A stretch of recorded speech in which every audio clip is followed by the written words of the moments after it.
Hello, this is Dr. Michael Bowman. I'm a dual board certified otolaryngologist as well as facial plastic and reconstructive surgery, and this video today is to go over wound care, what to do after your surgery and how to get the best possible results. So the most common thing after surgery are sutures. Any kind of incision will be sewn shut, and you may see blue, black, or potentially brown sutures that are holding the wound together. Usually, especially for the first few days after surgery, you're going to get some blood or some crust along the suture line. What I'd like you to do is use a peroxide on a cotton ball or a Q-tip and use that to gently clean away the blood and crust that may accumulate around the wound. I don't ever want you to scrub very hard on this, but rather take your time, use multiple sessions to break up any stubborn crust rather than scrubbing really hard at any one session. After the wound is clean, you'll do a little smear of antibiotic ointment or Vaseline.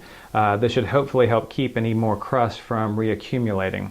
It's normal to have a little bit of drainage, like I said, for the first few days, but usually as the wound heals up, that should get less and less and less. Some people, sometimes I use Dermabond or a skin glue, which looks like a clear or maybe bluish colored film over the wound. This doesn't require any special care at all. In either of these two cases, you're welcome to get in the shower, let soap and water wash right over the wound. You're going to want to wait 24 hours after surgery before bathing the area, but after that time, soap and water can wash over the wound, no problem. Just clean the crust afterwards with a peroxide and antibiotic ointment, like I said before. Final option, in some cases we'll do skin grafts, and the skin grafts often need a bolster. The bolster is usually made of Xeroform, which is an antibiotic impregnated gauze. It's bright yellow in color and sewn in place.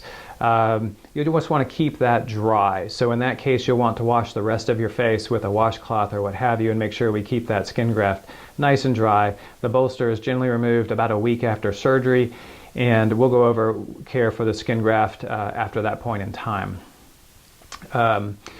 So what are some things to watch out for as you're healing up from your surgery? Well, signs of infection are the primary ones. So things I would want to know about would be fever, increasing redness, drainage from the wound, swelling, pain that's getting worse instead of better after your surgery. If you see any of those things, please give me or your surgeon, please give your surgeon a call. If that's me, give our office a buzz.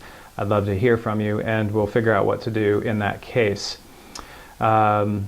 Please do keep in mind this is general advice. It's not to be construed as a medical treatment recommendation. So if you have any questions, you should definitely speak to your surgeon and get personalized recommendations for your situation.